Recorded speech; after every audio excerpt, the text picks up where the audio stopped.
No, it will numb my wits, and I must have them all. For if I'm senseless or if I wail, Longshanks will have broken me.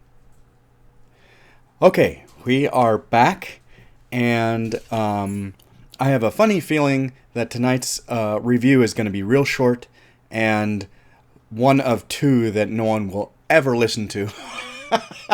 I still have a video out there, unfortunately, that has 0 views. I guess I did the wrong musical across the universe. But tonight, I am doing a silent film. And how many people are actually interested in hearing a review about a silent film? How many people will actually watch an old silent film? I did.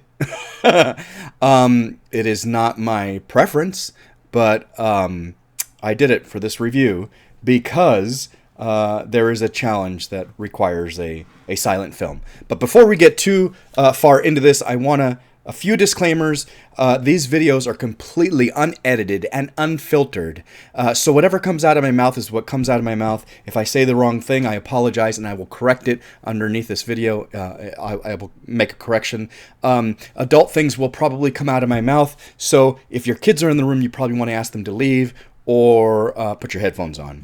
The other thing is there will be spoilers, especially for the movie that I am reviewing. Now, how many people care if I give spoilers away for The Passion of Joan of Arc? I don't know. Is there much to give away because the story is well known? I don't know. But sometimes, as if you've listened to some of my other reviews, sometimes I go off on tangents and I give spoilers for other movies too because I find a reference or I think or something makes me think of a different film. But have no fear, I will put a list of all the movies that I mention underneath this video, every single one, and I will have a header that says spoilers. So if you want to avoid spoilers for anything, you can. Okay, I've already given it away. Tonight, challenge number 16 in the book, choose a silent film. Back when I started this book, you may have remembered that I had that poster of the 100 movies that 100 highest ranked movies on IMDb or something like that. The poster turned out to be a disaster, unfortunately, not very well made. So I abandoned it a long time ago, but I was going to watch a Charlie Chaplin film because there was like 3 or 4 of them on that poster. And unfortunately, I'm not a big fan of Charlie Chaplin. Never have been. I know that some people are, and that's perfectly fine. There are people that I love that I know other people don't. That's fine. We all have our preferences. So instead of doing a Charlie Chaplin film, which I knew I was going to have that prejudice of not really liking Charlie Chaplin, I decided to find a list on Google. What are the top 50 best, silent films? And one of them was a movie from 1928 called The Passion of Joan of Arc. Actually, it's a French film, so the original title was in French, La Passion de Jeanne d'Arc, if I'm saying that right. La Passion de Jeanne d'Arc. I don't know if I'm, who knows? I don't speak French, sorry. But the translation in English is The Passion of Joan of Arc, which is the movie that I chose for tonight. Year released, I already said, 1928. The interesting thing is that IMDb says 1928, and online I've seen it say 1929. So I don't know when it was actually released. I'm trusting that IMDb has the correct information. Aspect ratio 1.33:1. Running time 1 hour and 54 minutes. Genre, tons of genre. This is probably the movie I've seen the most genres for in any any movie I've looked at on IMDb. So I only put a couple of them in the book, but I'm going to read all of them on IMDb. Legal drama, period drama, psychological drama, tragedy, biography, drama, history. That is absolutely the most genres I've seen in one film on IMDb. Okay, rated. This is interesting. There is no rating on IMDb. 1928, was there a rating system? I don't know. It says passed as a rating. I don't know what that even means, but it says passed. Starring. Now, I don't know anybody in this film. It was made in 1928. So I don't want to discount anyone in this film, but I'm only going to mention the top 4 people on IMDb. And Maria Falconetti, Eugene Savan, Andre Burley, Maurice Schultz. There are plenty of other people in this movie. I don't know, honestly, I don't know who played what. It's a challenge to watch a film like this because you don't know who people are, because you don't have enough dialogue and people aren't calling each other by their names, so I don't know who anybody is, really, honestly. If I took the time to figure out who was who, I could probably name some other people that really stood out for me, maybe. But I'm just going to name those people and we'll move on. Directed by Carl Theodor Dreyer. Produced by... There are no producers listed on IMDb, so that's interesting. Again, 1928. Do they remember? Do they have a history of who produced this movie? I don't know. But as far as IMDb, they do not have anyone listed. Written by Joseph. You know what? Delteil. I hope I'm saying that right. Delteil. Delteil, I think. And Carl Theodor Dreyer, who also directed it. Music by... Okay, so here's the interesting thing. I looked it up because it's a silent film. So there is no soundtrack, there is no audio, there is no nothing. It was made in a time when film didn't have the capability of adding audio. So it was a silent film, obviously. So there was no music for this movie. Now, when I researched it, and when this movie premiered in Paris, there were 2 people who were credited with doing the music for the premiere in Paris. Victor... Oh, I wrote this totally wrong. I'm such a goof. My handwriting is horrible. Victor Alix, A-L-I-X, Alix, and Leo Pouget. Pouget. P-O-U-G-E-T. Leo Pouget. Those 2 were credited as doing the music for the premiere. That music, as well as the original Nitrate film, has since been lost. Who knows what that music was. On IMDb, there's a credit for Ole Schmidt, who did, I guess, the music in 1982. In 1985, this film was converted to current media off of the Nitrate. And in 2007, IMDb says Jesper Kidd added a new score in 2007. I'm assuming that I rented this on Amazon Prime, so I'm assuming that it has Jesper Kidd's score. That's, I mean, I can only assume, because it's not credited when you watch the film, obviously, because there was no music at the time. Okay, awards received.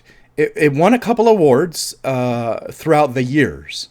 The one that I wrote down is the Online Film and Television Association Film Hall of Fame 2010 winner. So they inducted the Online Film and Television Association inducted this film in 2010 into the Film Hall of Fame.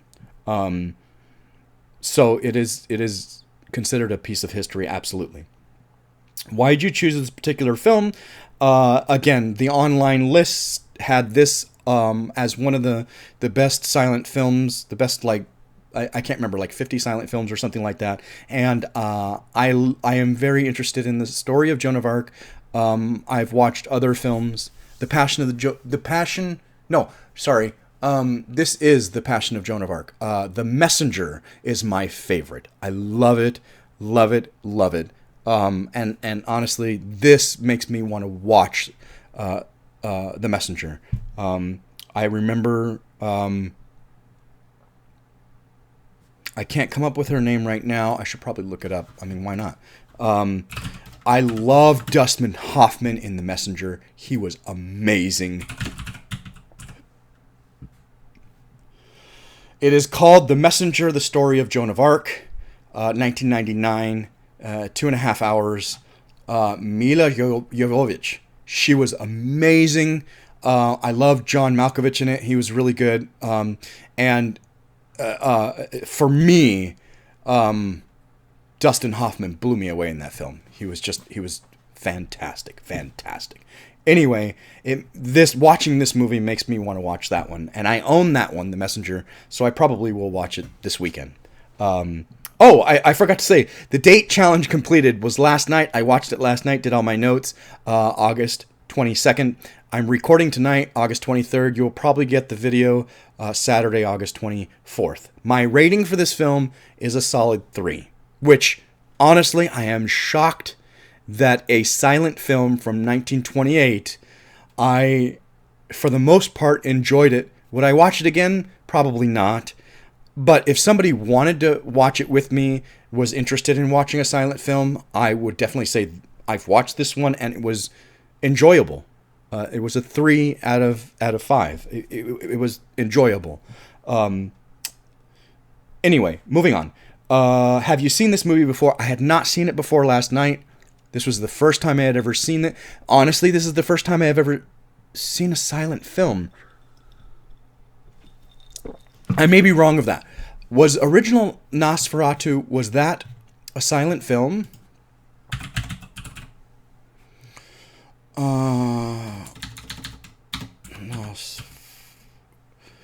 The original Nosferatu.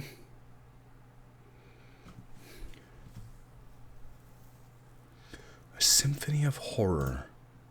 Is that the one that I watched?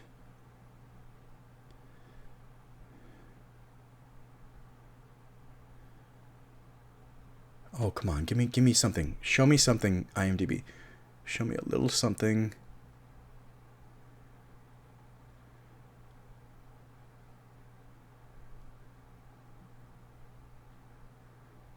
Cinema history. Nosferatu. No. I don't think I watched the silent version. Because there is a silent version of Nosferatu. And then there was a remake in 1979. And I don't think that one was a silent film. No. I don't think that was that was not a silent. That's the one I've seen. The 1979 version. And I enjoyed it. It was really, I liked it a lot. They did a good job. But I did not watch the silent. So technically, The Passion of Joan of Arc is the first silent film I've actually sat down and watched. Would you recommend this film? Why or why not? Honestly, no. I would not. If somebody asked me, is there a silent film that you would recommend? Yes, I would recommend this. Because it's the only silent film I watched. And like I said, I actually enjoyed it. And I have notes and I'll talk about it. I don't want to waste too much time on the book. But I would not recommend this, just recommend a movie to somebody. If somebody was looking for a silent film, I would definitely say, hey, The Passion of Joan of Arc was actually pretty good. Which character were you most able to identify with or connect with? In what way? Everybody is so despicable in this film because this film is just about the trial and then the execution. So you don't see anybody. There is no real character in this that is of good quality except for Joan herself. So I mean, I would not identify with any despicable person in this film. So by default, I have to say Joan of Arc. I identify with her at most. Best line or memorable quote. I don't understand why you're asking that question for a silent film. I mean, I get they throw up dialogue every once in a while, but how is it memorable? I don't understand. I am not of the era where it was silent film. So I don't understand how something can have an impact that is literally silent. They're just putting up a card that you have to read. So I didn't write that. I might have a note where I wrote a line that was interesting. I might have. Were you surprised by the ending? What would you do differently? I have to say yes. I was. I mean, you know the story, or maybe you don't know the story. I did. I've seen a couple other Joan of Arc films, so I know the story. But what I was surprised by, there are two things I was surprised by. One is in the notes, and I'll get to it. But the other thing that I was surprised by at the end was the civil unrest that happens once they execute Joan. I was like not expecting them to go that route. I was expecting it to end at her maybe. I wasn't even honestly expecting them to show the execution, but when they did show the execution, I kind of felt like they would end it there, but they didn't. I mean, there was a riot and fighting and stuff like that, and I was not expecting that. It was pretty neat. It was pretty with the music, the actor's body language, and the title cards helping to tell the story. Were you able to follow along? Oh yeah. It was easy to follow along. I have notes that were a little whoa. I wrote this note about the music, but I'm gonna wait until I get to my notes. That I didn't like the music at all. If this truly was the 2007 edition of the music, I did not. I have notes as to why I didn't like it. Okay, moving on. Would you like to see more silent film? Would you like to see more silent films made today? Why or why not? No. It is, they made silent films because they couldn't do anything else. When technology progressed where they could add audio to the video, to the same track, the video, then they stopped doing that. And rightly so. Rightly so. It's not practical. It doesn't make any sense to make a silent film nowadays. Black and white, yes. There are plenty of beautifully done black and white modern movies. Roma was gorgeous, even though it was black and white. I mean, everybody. I mean, I can't say everybody, but you know, Schindler's List is amazing, and it's black and white. The Tragedy of Macbeth with Denzel Washington. I have notes. Fantastic fucking movie, like amazing, blew my mind. It was great, and that was black and white. So black and white, yes. Silent, no. Anything else you'd like to add? I have a bunch of notes, and the little thing at the bottom says a battle scene in The General, 1926, sparked a forest fire. Production stopped so the film crew could fight the fire. Well. I would assume that you would stop production. If you caused a fire in the forest, then yes, stop production. Okay, let's move on. Let's get to the notes. I only have a couple of pages of notes, honestly. I have 2.5 pages of notes. So I have a funny feeling this is going to be a real quick review. 18 minutes so far. There isn't a whole lot...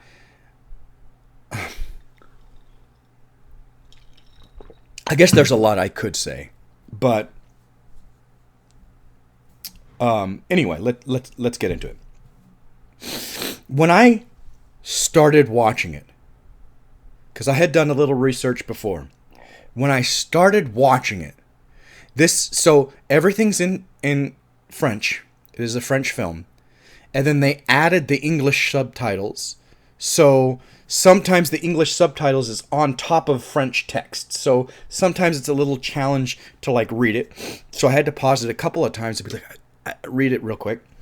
But honestly, when I started the film, I was like, I had this feeling like, wow, I am watching a piece of history. Not like watching, you know, Taxi Driver or something like that, where it's an old film, Easy Rider, where you're watching a 1970s film and you're like, whoa, like this is a classic, you know, Close Encounters of the Third Kind. This is a classic, and you're like, wow, I'm watching a classic film. This felt different. Like I'm watching a piece of history is how I felt watching this film. A film that's been inducted to the Film Hall of Fame, a silent film, that was restored, a silent film that no longer the original no longer exists today. The original Nitrate doesn't exist. According to online, it was lost.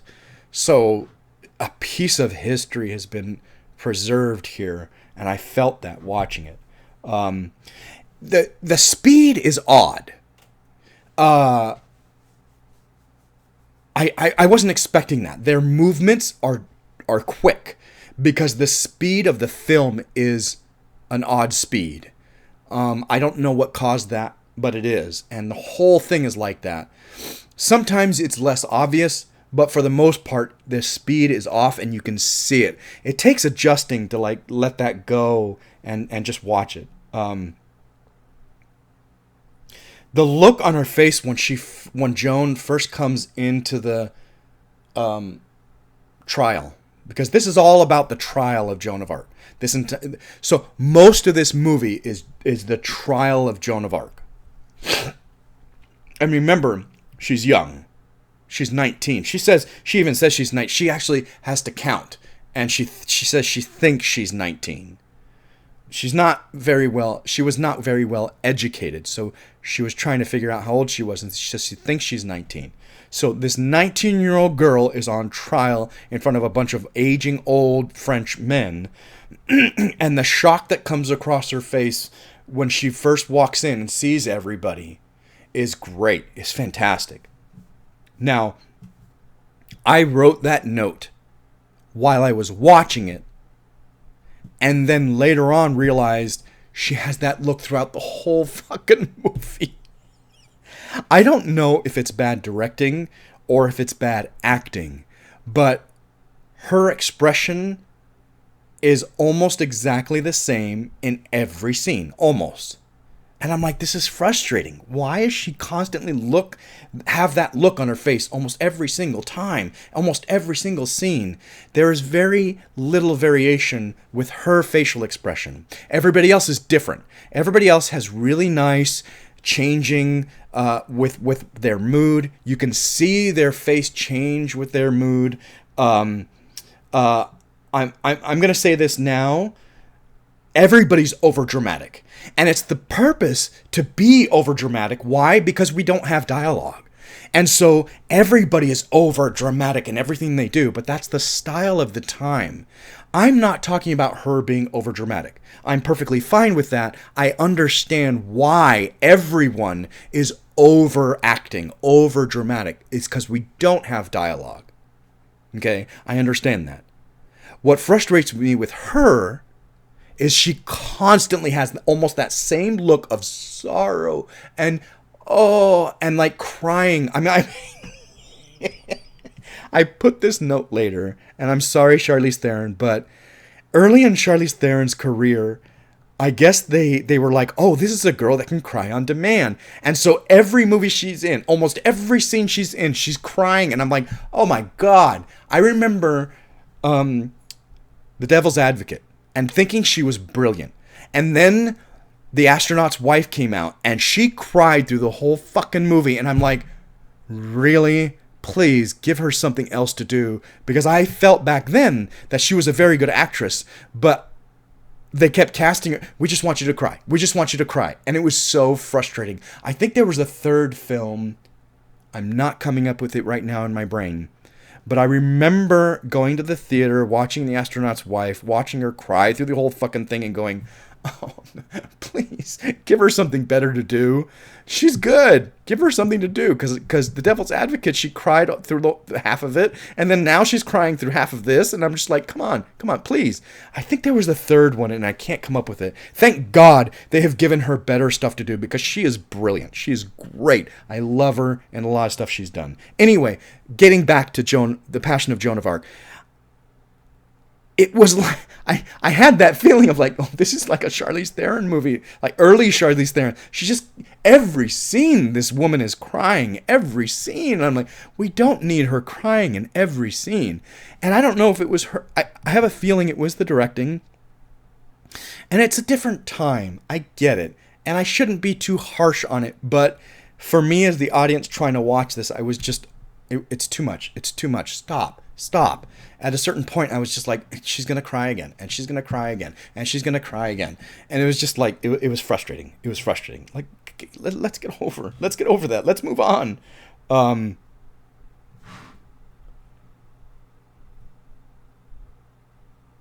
Oh, okay. I put a note here in parentheses to mention the cinematographer. Give me a second. IMDb, all cast and crew. Please tell me that cinematography by Rudolph Mate, M-A-T-E with the apostrophe. Mate. I think it's Mate. Rudolph Mate. I was not expecting to watch a 1928 film, silent black and white film, and be blown away by the cinematography. Honestly, the cinematography is one of the reasons why I enjoyed this movie so much. The angles they use are brilliant. Not all of them. There are some of them that are a little too close, and I'm like, whoa, back up. But I get why he did it. But I'm talking about the angles. They constantly use different angles, and I was like, whoa, that's great. And I'll mention later on where there was a camera work that I didn't like, but I was not expecting to like really enjoy the cinematography, the black and white, the shading, the set is great. The angles and the way the set is done reminded me of the tragedy. I've already said the Tragedy of Macbeth. Watching the Tragedy of Macbeth, I was almost every scene took my breath away. The cinematography was so gorgeous. I almost couldn't pay attention to the movie because the scenes and the shots and the camera movements were so beautiful. This wasn't quite on that level, but it definitely was outstanding as far as the film. Like, whoa, that's what blew me away in this film was the cinematography. The constant change in the angles, the type of angles, the coloring on the the fuzz on the outside, the angles in the angles he shot, but then the angles of the set, the things that are on the set, the camera movements. I mean, it was really well done. The cinematography was really, really well done. And I had to mention who did it because it was well done. Okay, here's where I put the note of the music. The music wasn't bad. I enjoyed the music. What I didn't like was the chorus in the music. It wasn't a language that I knew, but it was still insanely distracting, in my opinion. I am watching a silent film.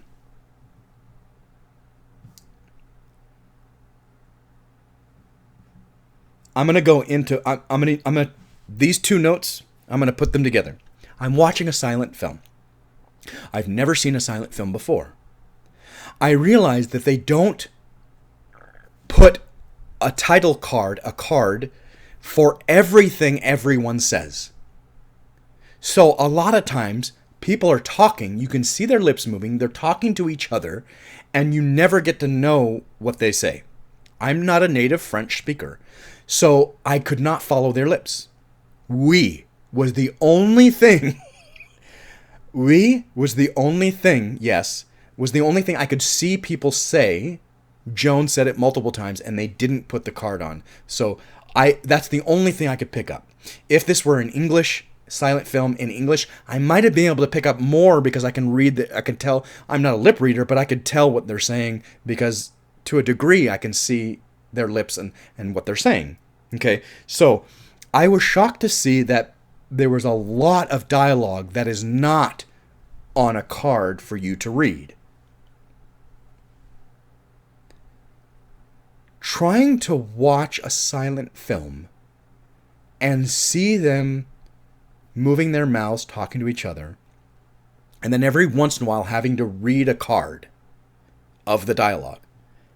I found any voices in the music insanely distracting from the film.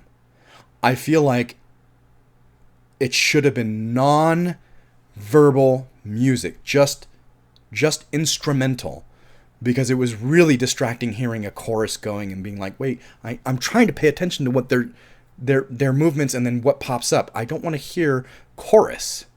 So aside from that, I liked the music. I just didn't like the chorus in the music.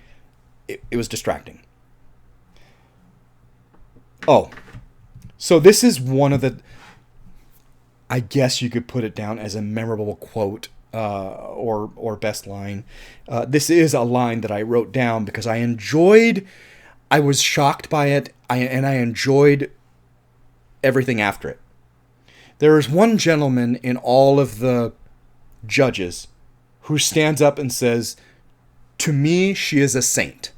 He says, "To me, she is a saint." And they have the card that says, "To me, she is a saint." And then everybody's shocked that he said this. All the judges are like shocked. And their reaction is great. And then he goes down and bows to her, goes all the way, if I remember correctly, goes all the way to the ground, bows to her, and then gets up and walks out. He's done. He's done with it. I loved that part. That part was really well done. I was not expecting it. The shock of everybody was really good. His acting, his reverence was really good. It was definitely a memorable part of the film. I already said that. I already gave that note. I talked about the cinematography is gorgeous, and it reminds me of the Tragedy of Macbeth. They're so... In the beginning of the film, there is... Before the movie actually starts, there is an explanation of what's going on, what you're going to see. And they say that they found the original handwritten notes of this trial, like a court reporter would do, and that they found these historical documents and based this film on that. Apparently, okay. Is that true? I don't know. The first couple of shots in the movie are them flipping through those historical documents. That it said they were very meticulous about what Joan said, and the questions that the judges asked. So I'm going to take it on faith that this is a accurate representation of what was in. Is it word for word? I seriously doubt it, and that's fine. That's no problem. I'm just going to say that I'm assuming this is an accurate depiction of what they found in those documents. What shocks me, growing up in born in 1981, growing up in the late 1900s, and now in the 2000s, I was shocked to find that the major hang-up for half of the film, these judges, the major hang-up is that she is dressed in men's clothes. And she explains that when my job for God, or my duty for God, or something like that, when I'm done with what he wants me to do, I will then put on women's clothes. But for now, this is what he wants, basically. This is where he wants me to be. This is what he wants me to do. And they are so hung up on her wearing men's clothes, as if it's like this mortal sin, which I guess maybe they thought it was. Growing up now, I'm like, that's the most ridiculous thing I've ever heard. I almost never saw my mom in a dress. Actually, when I did see my mom in a dress, I was shocked because of how I never saw her in a dress. And just whoa, she's in a dress. It's a shock that this is the major hang-up of half of the trial, and they keep coming back to her clothes. Her wearing men's clothes. What? Okay. They are purposely trying to trick her into confessing that she's a devil worshiper. It's such a disgrace. It's so disgusting of these religious people trying to manipulate a 19-year-old girl into confessing that she is a devil worshiper. It's sickening to watch. That's why I said everybody in this movie is despicable except for Joan and that one guy that walked out. You know, otherwise, just like everybody's despicable in this movie. I can't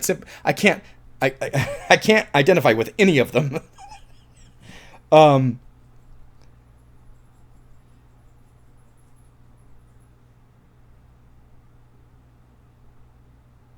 Oh. At one point, like I said, their major hang-up is the clothes. And at one point, she refuses to wear women's clothes. And so they say that it's like a disgrace and they're going to torture her. What the fuck?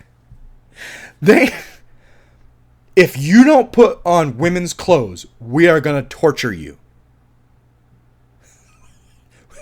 Which is more disgraceful? What? That's like sick. That's like... I'm glad we don't live in that time. You know, I probably shouldn't be... I probably shouldn't react this way because I don't doubt that there are places in the world now that have that same mentality. Women have to wear certain things, and if they don't, you know, that's sad. I'm sorry that I'm laughing about this. I'm just so shocked that this is a major component of this that it makes me laugh. Like, I think it's so ridiculous for a religion to say you have to wear certain clothes or we're going to stone you or kill you or burn you at the stake or torture you. How can you think that treating another human being that way is better than them wearing the wrong clothes? Is justified over them wearing the wrong clothes. It's just it's insanity. It's ridiculous. I find it ridiculous. And it was just a major component of this trial. It was so I'm not gonna say that. I'm gonna move on. Bloodletting. The only experience I have of bloodletting being a thing is a joke that they make in History of the World Part 1. So I never really knew or understood what bloodletting was. So apparently, in the 1400s, I mean, I don't know when exactly, but this is set in like the 1400s. I think Joan of Arc was 1400s. I may be wrong about that, but I think 1400s. Bloodletting is a thing? Like, to heal you of something or to... I don't understand. They bring her in, like they tell her they're going to torture her, and she passes out, basically. Like, they're showing her all the torture devices, which... how is that sanctified by God? And her wearing clothes is... You know, it just... The absurdity of it makes me laugh. I'm sorry, but it does. And that's just me. Anyway, she sees these torture devices. They are like getting ready to torture her, and she passes out.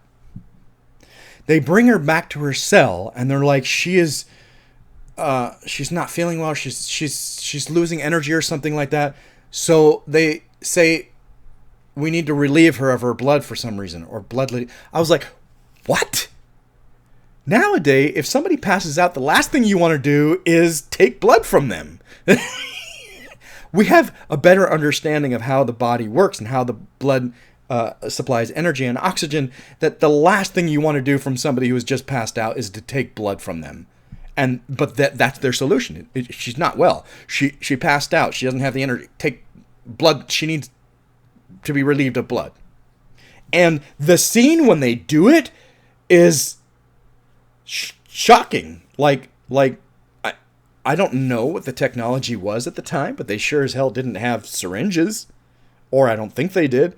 They literally just use a knife, cut her vein open, and then use a pot to catch it as the blood is coming out. And I'm like, whoa! I was shocked by that. Like, that just... But, I mean, you're talking about, the 1400s. You are, yeah.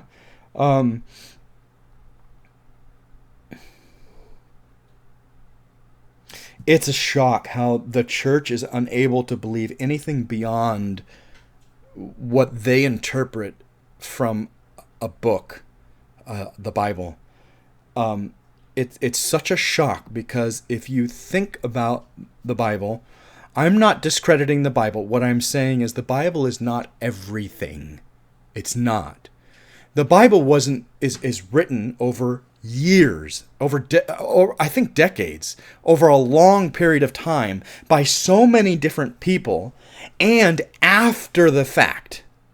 So it's not like they had a diary and they were diarying and then they wrote a book. No, years later they decided to write down their story, especially all of it. None of it was like I'm sitting here writing as things are going. Okay, so memory, we know nowadays, there are plenty of police evidences that memory can change a lot. It can be incorrect. There's a line from a movie, it can change the color of a room, it can change the shape of a blah, blah. There's a really good line, I can't remember what movie right now, but memory is, Memento, and he talks about how memory is unreliable. I mean, just play the game telephone. Play the game telephone with 6 people, and memory is unreliable. It just is. So anyway, the Bible was written not when it was happening, but afterwards. So they are remembering something that they wrote. Bible is written by man. The Bible was written in a language that we no longer really speak today and has been translated multiple times over and over and over. And it's such a shock that the church then and now cannot see beyond what they interpret the Bible being. And it's so sad because there is more to life. There is more to God. There is more to faith than what is in that book. Period. There is. Because you're talking about a book that hasn't been added to in 2,000 years. Okay, I may be wrong about that. Like, when was the last book written and added? I don't know 100%, but we're talking at least over 1,500 years. I can almost guarantee you that. Probably over 1,800 years since the Bible has been added to. Are you ridiculous to think that there is nothing significant that has happened to the human experience since the Bible has been finished that could add to faith and who God is and what he, she, it represents? No, there is. Come on, people. So for you to have this for the church or the religion to have this inability to see anything beyond that book is a huge fault in their in the church, in their faith. Absolutely.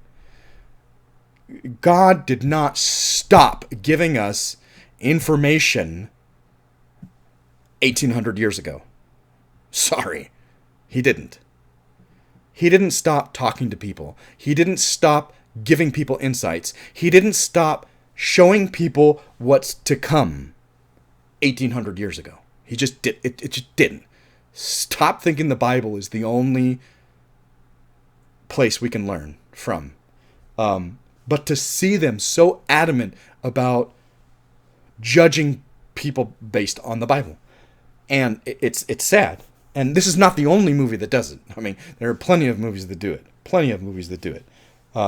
It's just sad to see that. They are so blinded by those documents that there is no room for anything else. They cannot believe that that God is talking to her. They cannot believe that she is doing the will of God because she's going against what they know and what they interpret the Bible to say. That's the problem. That's the problem. Do I believe that Joan of Arc was a messenger of God? I believe that she was put here by God to have a purpose, to do something. Absolutely, like we all are. And her journey had a story and a point to it, and I'm glad that she was here to shine light on certain things, even though it took forever for us to see what she was about. Anyway, moving on. Oh, I already said that. The crying, the constant crying it's just too much. It's just too much. I was a little frustrated by that.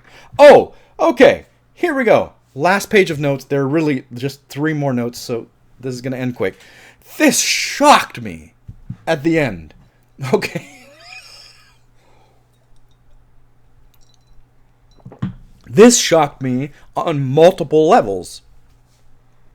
So I was not expecting to see the execution. That's fine. We go there, and I'm okay with it because it's a movie I haven't seen. I don't know. I thought the movie was all about the trial, but then we continue on. So she's going to be burned at the stake. They take her out. They tie her up. And before they start the fire, she looks into the crowd. And one of the shots of her looking into the crowd, what she sees, is a close-up. Like literally a close-up like here. You can't see the person. Close-up here. A baby is nursing. And they clearly show the mother's breast, the baby nursing. The baby stops to look at her. So, I mean, we're clearly seeing a woman's breast and the baby looking up at Joan of Arc. Then the baby goes back, grabs the tit, and starts nursing again. And I was like, what? The initial shock of seeing that, I was like, what the fuck? You don't see that in movies today. Not really. And for a 1928 film, I was shocked. I was not expecting to see any nudity whatsoever, but to see that blatant display of, I was just like, whoa, okay. Once I got over the initial shock of it, of just seeing it, I asked myself, why was that necessary? Why did they add that shot? Why did they put that? Why did they have that? Why did they even... I don't understand. Then I thought, one of my favorite parts of the end scene to Braveheart, which I quoted in the beginning of this review. When he's being tortured and the audience is out there, one of my favorite parts that hits home, and I think I talked about this in my review, is the little boy, the 3-year-old boy on I think it's his dad's shoulders. And I was like, every time I see it, that little boy's face, it's such a shock that you would bring your 3-year-old son to a bloody torture and execution. To me, that was shocking. And to have that in that scene, it's not the kids that are yelling and throwing shit at him and hating him. That's not That's not what shocked me. What shocked me was the boy who almost shows no expression of hatred or sadness. He's not crying. He's not frustrated. He's literally just viewing. There's not much to his expression, and I liked that there wasn't much to his expression. It was almost they connected in a way, because Mel Gibson makes it seem like they saw each other, they connected eyes, that they stared at each other. I think that's the feeling he wants, and it's great. But what's shocking is that this 3-year-old boy is there. 3. I'm thinking he's 3. It's just, so I'm thinking this shot of this baby nursing is kind of like that. Like at her execution, the innocents who are forced to watch it or brought to. And it is shot. Once I got over the shock of even seeing it, I was like, oh, I kind of get, it's the same type of thing. And I wasn't expecting that at all. Like I said, on multiple levels. There was one shot here at the end that I didn't like, and I thought they could have done something better. Okay, so she's burning. She's on fire, and they're showing the people who are watching.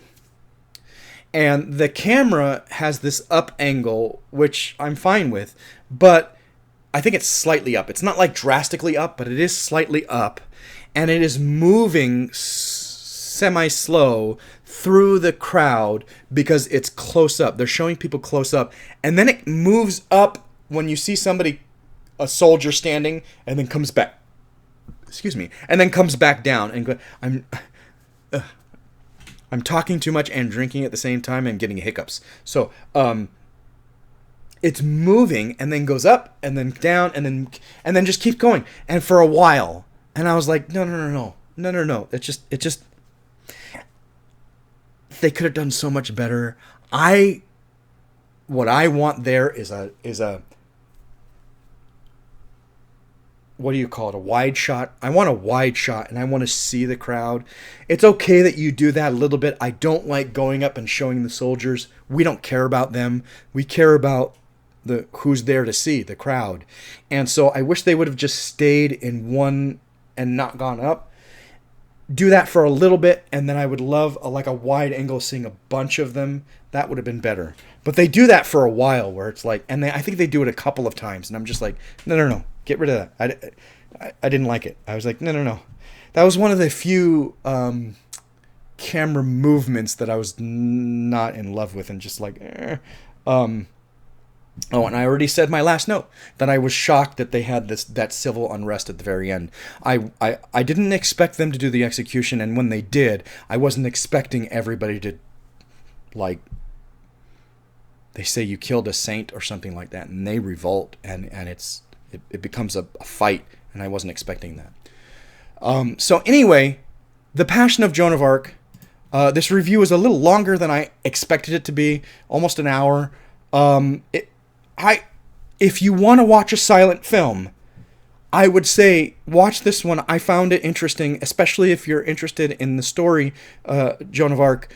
I did enjoy it. I mean, I gave it a 3. I mean, it was, for the most part, well done when you think that it was made 100 years ago.